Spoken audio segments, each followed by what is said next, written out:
Matul din is-sena mistennija jaslu f'pajjiżna ma' 800,000 passiġġier bil-cruise liners dan ħareġ minn analiżi dettaljat li għamlet il-Gazzetta Kulħadd. F'intervista mal-kap eżekuttiv tal-Valletta Cruise Port Stephen Xwiereb ġie notat li s-sena li għaddiet kienet pożittiva li matula pajjiżna rreġistra aktar minn 500,000 moviment minn passiġġieri.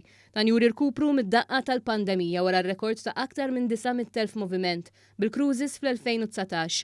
Dan id-bassir pożittiv sar fil-ġimgħa li l-Uffiċċju Nazzjonali tal-Istatistika ippubblika ċifri li wrew kif fi frar li għadda ġew irreġistrati l-aqwa riżultati fl-istorja tal-industrija turistika lokali, anke aħjar minn dawk rekord fis-sena ta' qabel il-pandemija. Fl-istess xahar anki lil jielim għattejn f'Malta u n-nefqa turistika qabżu r-riżultat miksuba fl-2019.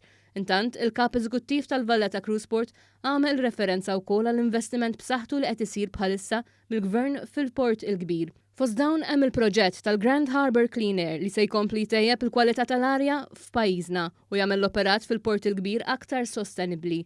Dan il-proġett ta' kważi 50 miljun euro kofinanzjat mill-Unjoni Ewropea se jnaqqas mad-90% ta' tniġġis tal-arja mill-vapuri tal-passiġġieri u tal-merkanzija fil-port ewlieni ta' pajjiżna.